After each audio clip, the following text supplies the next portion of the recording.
So we can't just say nationalism or patriotism is definitely on the right or left, but here, in this country, the real patriots are definitely on the right.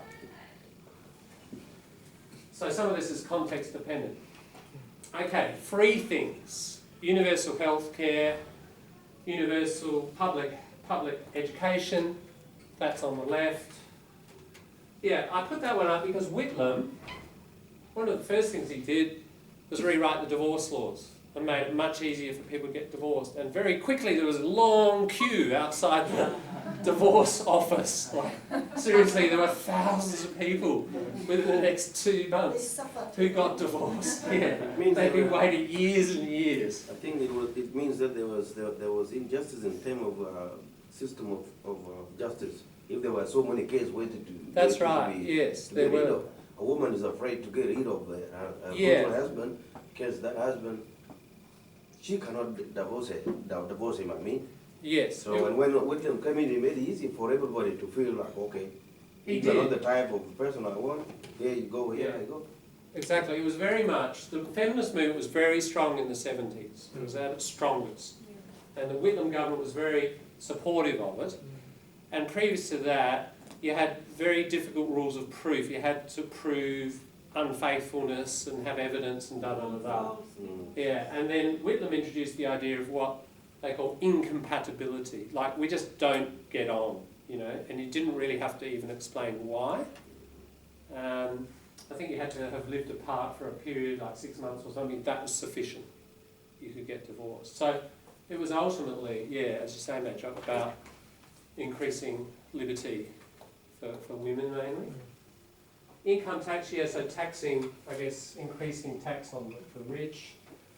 That, of course, the White Australia policy, which goes for the first half and into the second half of the 20th century. I was reading just 4 days ago, the first law passed. When did Australia become a country?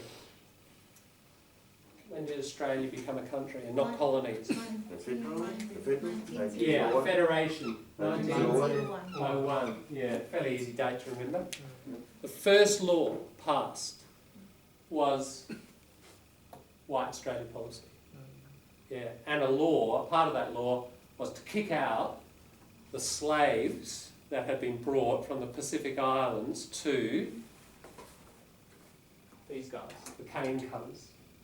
62,000 Polynesian people had been forced into basically slave labour since 1863 until 1901.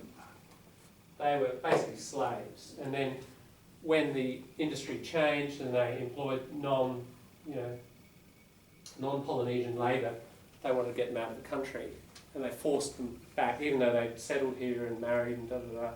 They were all forcibly removed because Edmund Barton, the first Prime Minister, wanted a white Australia.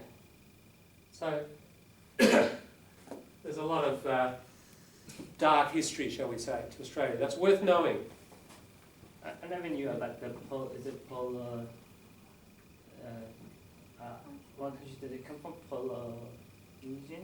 Polynesian, yeah. I never heard about that story in class when I studied at it in high school. No. This is the first time I hear The about Kanakis, they were called from, because they're from Kanaki. The Kanakas, or Kanakas, yeah, right? I never knew that actually happened. Like, Yeah. I never heard of it in class. There's lots of Australian history that lots of people, even the average Australian, doesn't know. Yeah, and there's a reason it's not told. You know, it's an ideological reason. Who's controlling? Not absolutely, but overall, you know, who's producing and reproducing the knowledge in a society?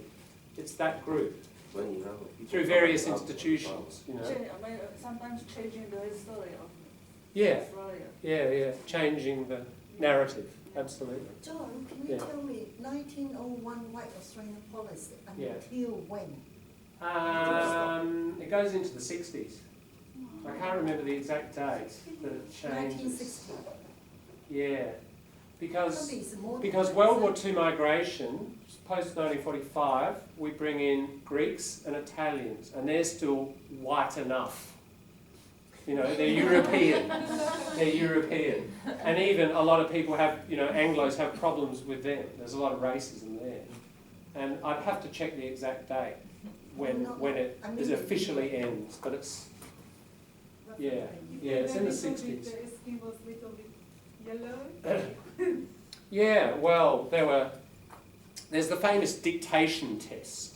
You know, someone arrives and the guy looks and thinks, you're a bit not too white. Then there's the dictation test. And the dictation test, what language do you think the dictation test is in? Well, you'd think it's English, wouldn't you?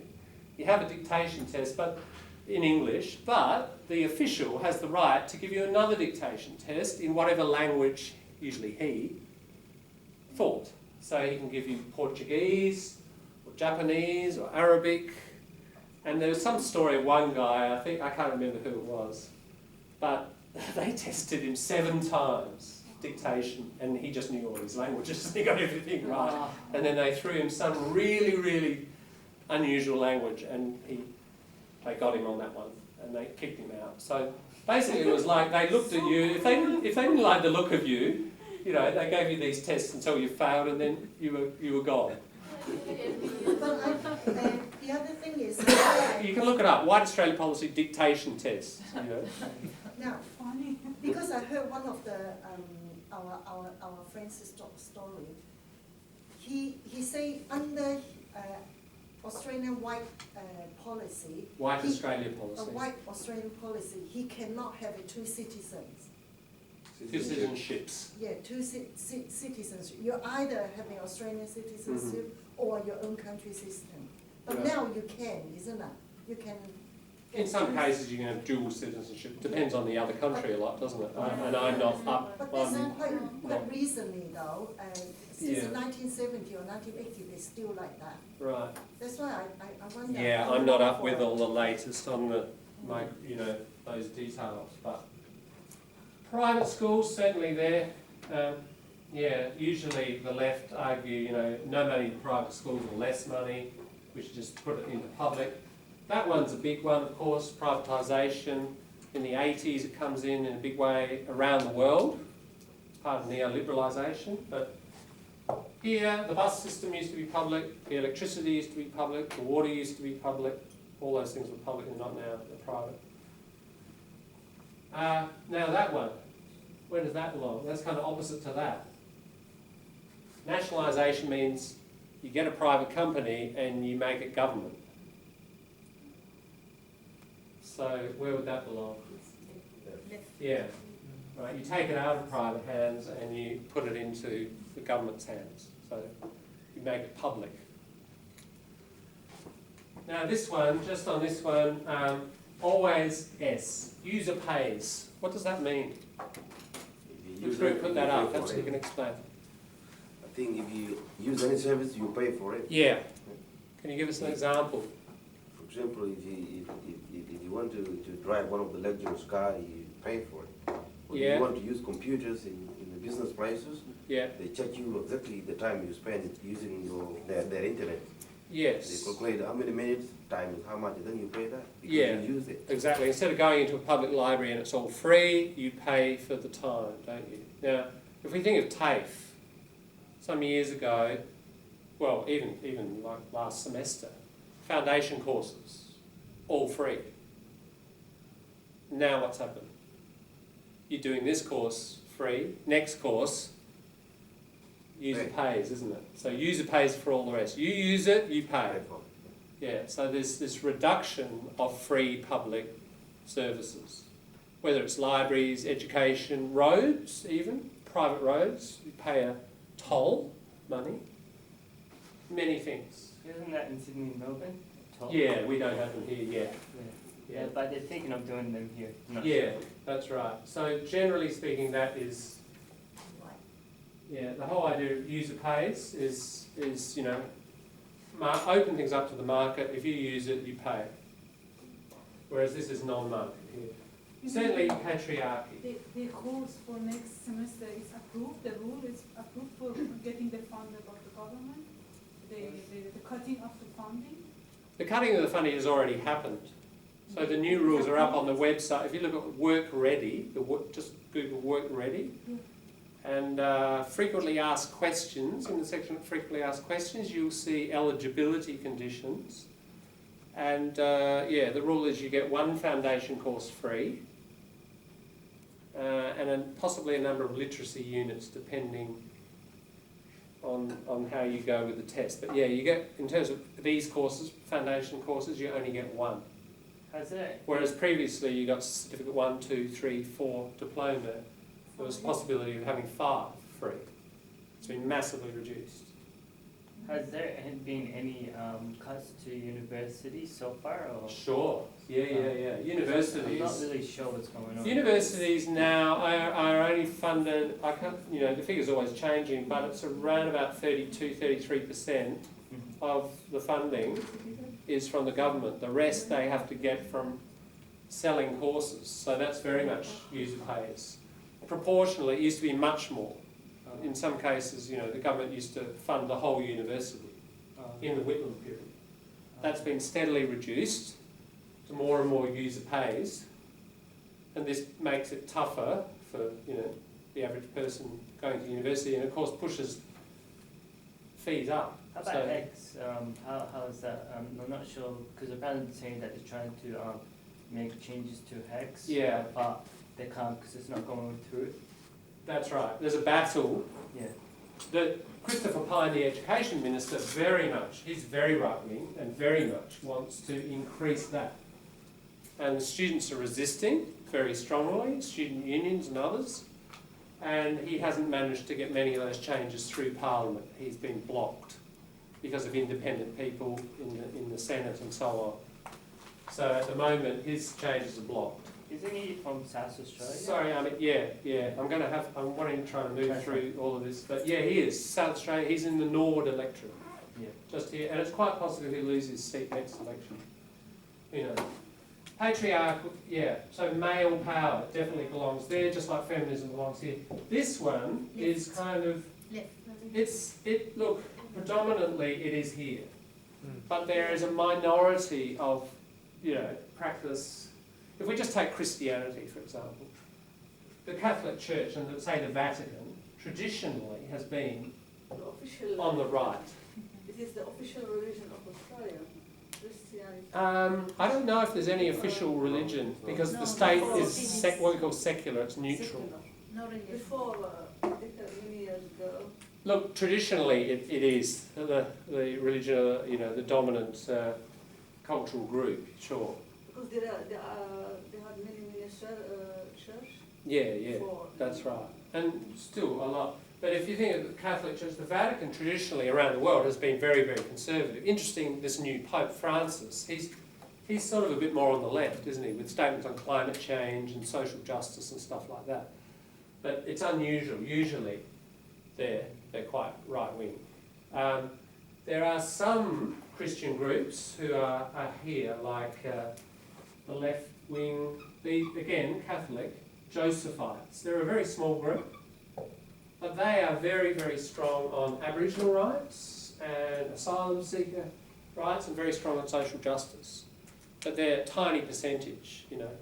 Most of your American churches, for example, are very right-wing.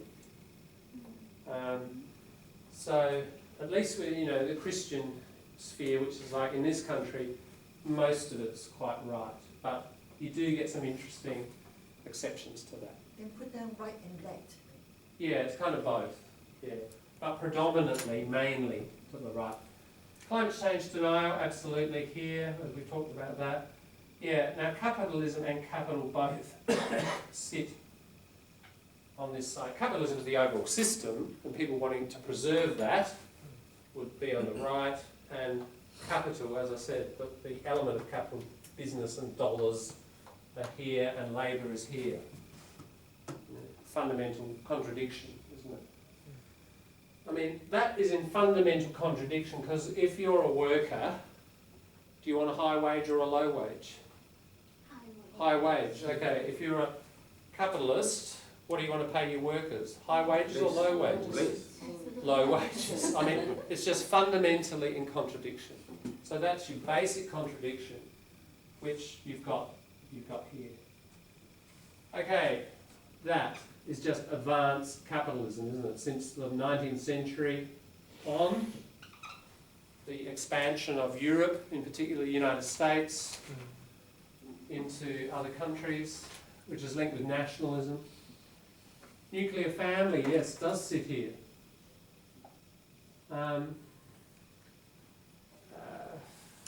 That's a complex and interesting one, but feminists, for example, would argue this notion of the nuclear family is a very restricting one for women. It's a stereotype, and women are kind of, expected to perform this way and only this way. There are many other forms of family in the world. There are many extended families, different kinds of cultural families, Aboriginal families of 25 people who we would call cousins and uncles and aunties, but they think of it as a family. So that notion of the sort of Tony Abbott notion of the nuclear family, mum, dad and 3 kids, is very typically, we see it in the conservative side of politics. Excuse me, what exactly means the nuclear family? Nuclear family means when you have attention to the central family? Nuclear family, stereotype, mum, dad, 2 kids, 3 kids, 1 dog. Right. That's the nuclear family. Yeah, I know. Why it's the right? Why called nuclear? Because nucleus is like the centre. Yes, the central. So when, most families through history were much bigger, weren't they? Peasant families are more complex, usually grandmas and grandpas and uncles and cousins kind of live in one big house or, yeah. So, in the 20th century, with the advancement of capitalism, we slowly, it gets reduced. We see the shrinking of the family as a general social trend as time goes on, and we get down to the nuclear family in the 50s. And even today, we're getting smaller. We're getting separated mum and dad, aren't we? So, yeah, we'll take half the kid. That kid's Sunday and Monday, yeah, and then the rest of the week. It has to be in the left because no one is caring about the nuclear family. With your definition, no one is caring about nuclear family. True. Under capitalism, it is sort of breaking up. Just general, complex and broad social structures are getting broken and broken and broken and getting smaller and smaller, aren't they? Under capitalism. However, yeah, it's going to usually. It has to go on the left, not the right. No, because here people would argue community. Like large and extended family, not just nuclear family. Let's have a family, but let's even extend the family to the neighbourhood. And let's forget about kinship. We just look after each other. We're all equal. Like we should look after each other totally equally. You mean of the nuclear family or the small family? Yeah. Nuclear family means small. So, yeah. So look, this notion is, under capitalism, what you have is you have a society. Margaret Thatcher said a famous one. She said there's no such thing as society. There's just individuals.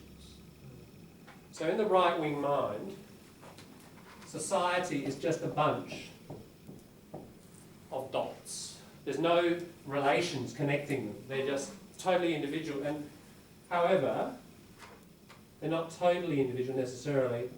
They might have mum, dad and the 2 kids and the dog. Right? But think of the Australian suburb. The Australian suburb is designed around the nuclear family, isn't it? You got the house and you got the backyard. And it's not public space. Everyone has their own playground system or swimming pool or whatever. You don't go and mix out the front. That's why the Australian street is so lonely. Because the Australian street looks back into it. The house looks back into itself. It doesn't look out onto the street. So you've destroyed your community. You've created all these little individual groups with very little relationship between them. If we went to your native country, I bet, not only is the family bigger, but there's all sorts of cross connections, aren't there, in the neighbourhood. And, yeah? We'll talk more about this when we get on to culture. But does it come from the Western culture to be sure. individually? Look, I would argue, I've told you, I'm a Marxist. Economy creates culture. So if we look at economic capital, I mean, let's just look at, as I said, this develops primarily in the 1950s. It really becomes apparent that the nuclear family is dominating in America and then here. Why would capital like the nuclear family? Why would it like the nuclear family and not the extended community? I think it would be more like costly. I think that's the Uh-huh. that like a lot of like resources and stuff like that. And what else? You're Mr. Westinghouse, okay? Mr. Westinghouse, what does Westinghouse produce? White goods. Yeah, white goods. Washing machines, dishwashers, fridges.